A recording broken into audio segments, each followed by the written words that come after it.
to get her to stick around here.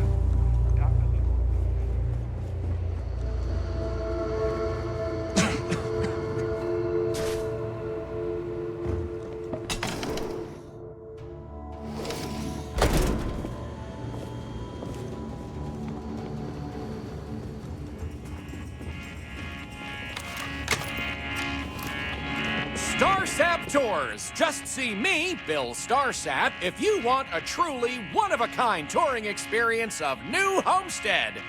Why, hello there! I'm Bill Starsap of Starsap Tours. Let me tell you, this place is full of history and interesting facts. For instance, did you know that New Homestead was one of the first colonies established outside of Earth?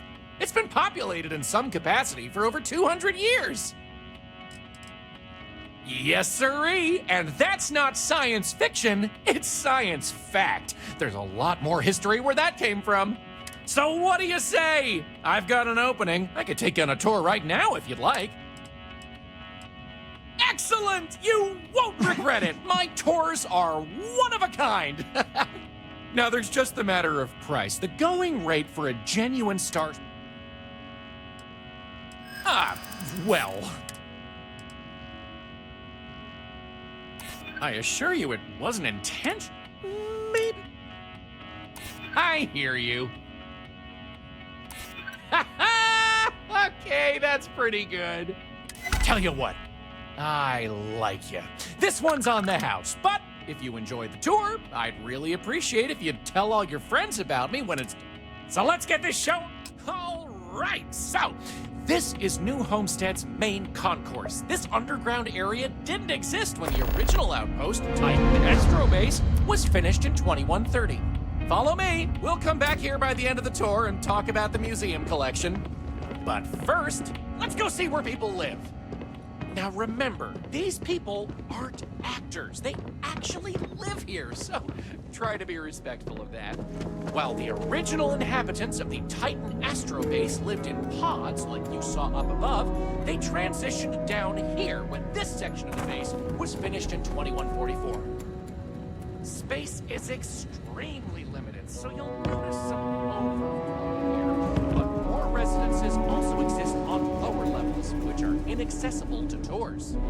I'll stop at each of our destinations if you want to look around, or if you have any questions for me. Have any questions so far?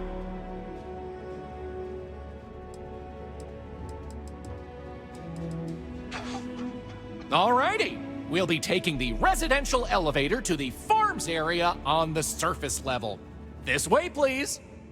Let's leave these good people alone for now and go check out the farms. Follow me up the elevator. Do you have a spaceship? I want to get a spaceship when I'm older. They're so cool. Heads up if you're planning on going to Chunks. Luther's been bothering anyone with a ship for help.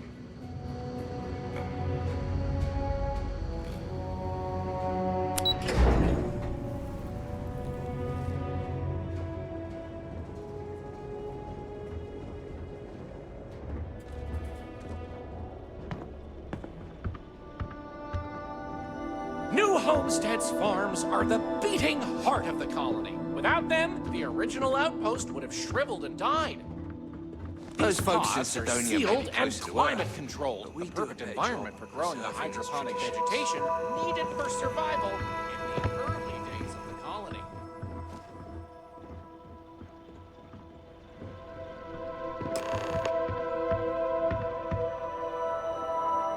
Any questions about the farms? These days, it's a mix of what you find elsewhere in the galaxy, but in the olden days, it was all brought over from Earth. It was a lot of hardy root vegetables like potatoes, carrots, beets, and such, supplemented with corn, peas, green beans, soy, etc., which didn't always grow as well. Good question. It's largely the same, because this was the colony that pioneered the techniques you see elsewhere. But you'll notice that the farms here are smaller and staffed by humans, not robots. Things here are a little more old-fashioned compared to some of the large factory farms you'll find elsewhere in the settled systems. Onward it is! We'll be stopping by the Brown Horse Tavern later in the tour, which uses many of these locally sourced ingredients in their cooking. But for now, it's just a short way to our next stop. Follow me! So, the old biolabs are just on the other side of this building, believe it or not. Really go We'll for some step on onions through the cooked hallway there. Brown horse. They're not in use anymore, but the colony has faithfully recreated them as a historical exhibit, true to the original purpose of the Titan Astrobase. Sadly, they're undergoing some light renovation. Otherwise, there'd be interactive activities for kids to learn about how they used to search for microbial life here. Lots of history here, if you're into that sort of thing. Don't stay outside for too long here on Titan. You'll freeze solid without the proper protection.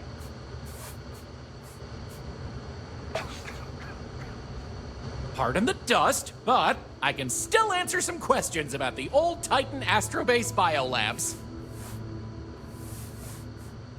You got it! On to our next stop! Next, we'll be heading outside, so make Feel sure free to to look check around, those but seals don't on touch. your suit because it's a bit chilly out there. We're going out into the frozen wastes of Titan to see what powers this planet. Watch your step outside, by the way. The ice can be slippery if you're not careful. The goal is to keep people out of Dr. Lakota's infirmary.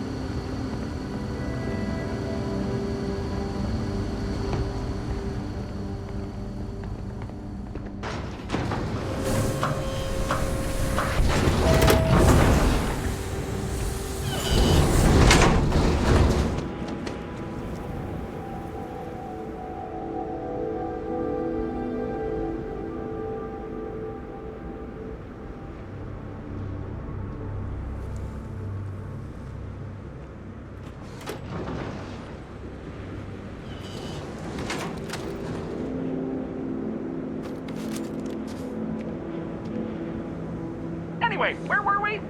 Oh, yes. Powering New Homestead. As you might imagine, generating energy was a real challenge back in the day because the technology was much more crude then. But crude or not, it was that technology that sustained the old Astrobase. And it might surprise you to learn that the same technology is still working today.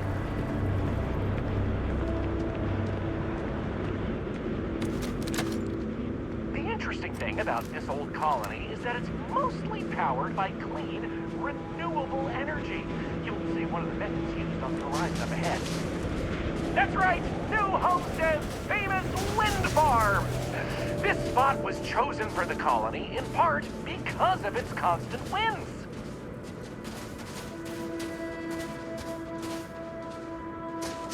These turbines have been integral to the colony's function since its establishment as a cheap, mostly reliable source of electricity.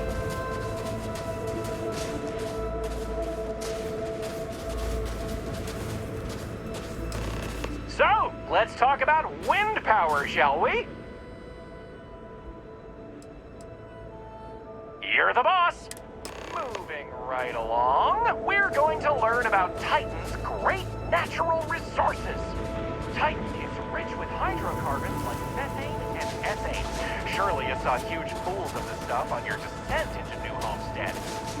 I like to think they add to the natural beauty of this world. Though, of course, stay away from them because, like anything beautiful, they can be dangerous.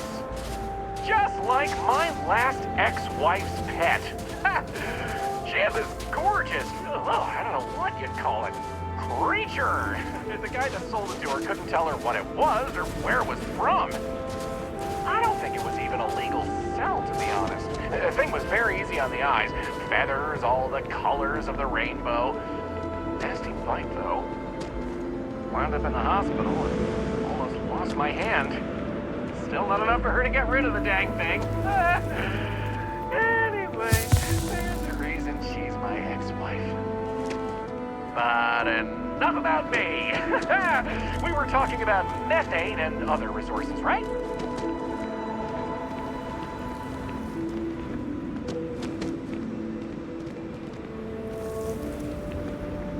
Hey, believe it?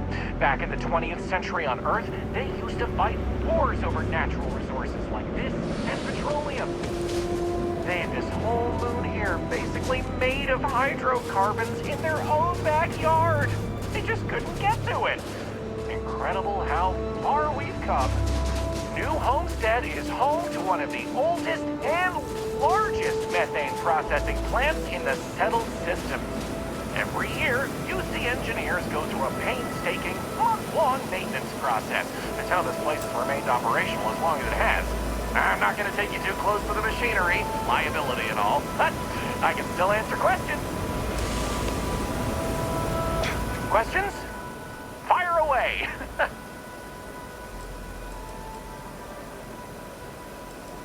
Exports mostly, since this world is so methane rich and has the infrastructure for it, a lot of the UC's methane comes from Titan. Of course, new homesteaders use it themselves for everything from generating heat to turning it into breathable oxygen via modern science.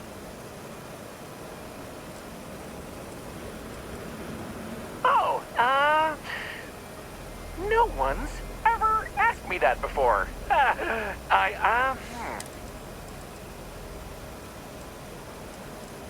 Yeah, it's not as if they shut down for a month. It's not shut down at all, actually. See, this place is built with redundant systems, so they can shut it down piece by piece and suffer all. During that time, the UC gets more of its resources from other places, allowing new home. Okie dokie, artichokey. There will be time for more later anyway. So, this next stop is a bit of an interesting one. I only recently made it part of the tour.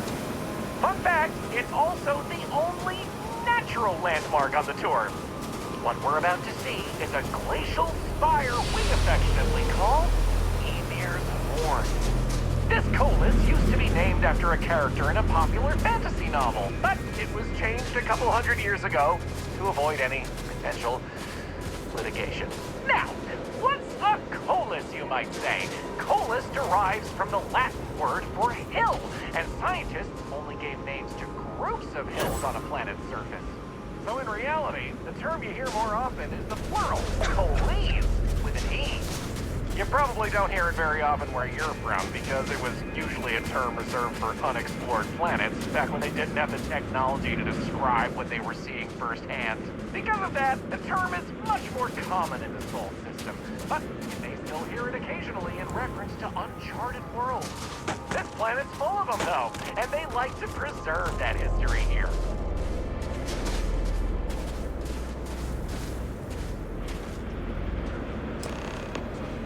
So here it is, Emir's Horn. You're free to take a closer look if you like.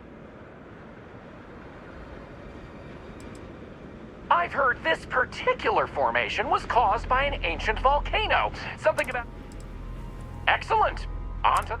So, we're gonna head back inside through the methane processing plant. Try not to touch anything on your way. You want to make sure to respect Dr. Lakota's wishes to be safer around here. Oh, that brings me to another point. You'll notice the people around here have last names related to where their families originated from on Earth, as a way to remember the past. The museum curator, Maurice Leon, has more information about that if you're interested. You can find him inside the main concourse. Loves talking about it. You'll find most of the locals here are very friendly to tourists like yourself. Tourism is a major draw to this colony these days, and they respect that.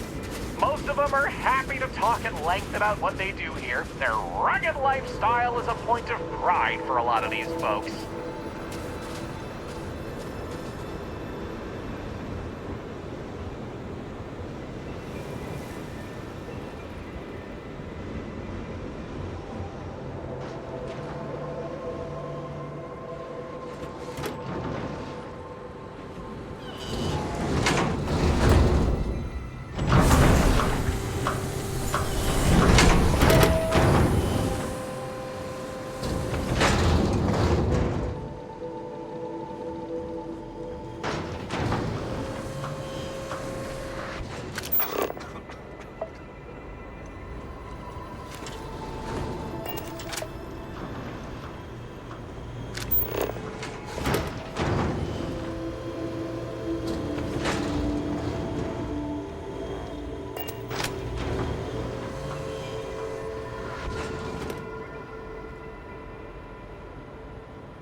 This area we're walking through is the nerve center of the plant, where technicians keep an eye on the operation.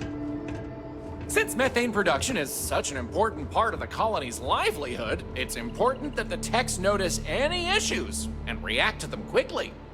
Anyway, we're headed into the ice mines. It's a natural spring where water bubbles up from deep below, but due to the cold, it keeps freezing as it reaches the surface.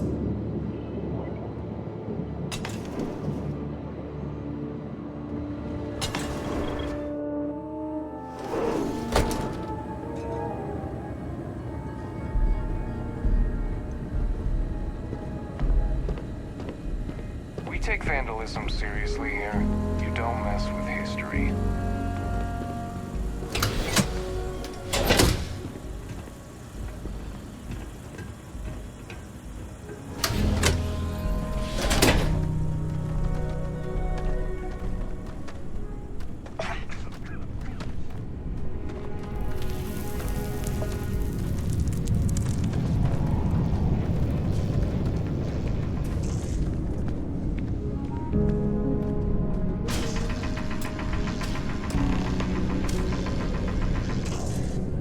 What else can I tell you about?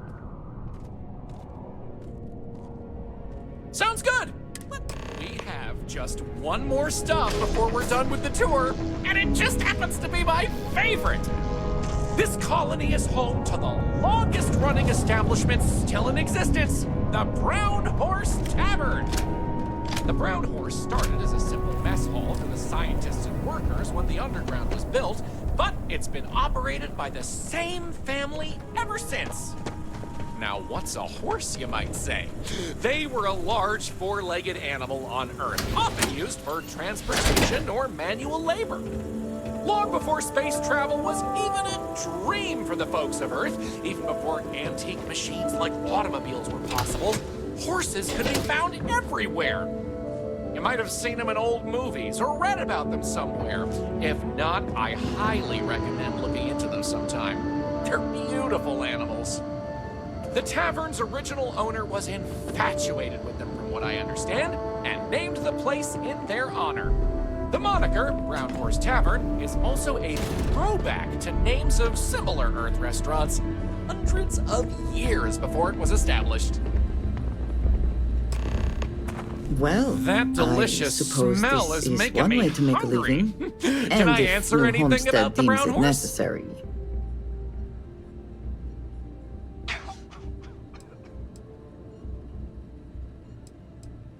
Okay then. All right, we're headed to the last stop, right back where we began. Feel free to check out the museum exhibit in the main concourse here. These displays are full of rare Earth trinkets salvaged from before humanity left. Enjoy and your visit Maurice here. is Did you see that happy weird to talk monster about thing? the collection. Nearly scared me half to death. The museum's curator, Maurice, will be happy to talk to you if you want to know more. Well, that's that. I hope... Oh, wow. I really appreciate it. Enjoy the rest of... Perhaps in the future we could skip the extra steps and just set your cred stick on fire direct. Take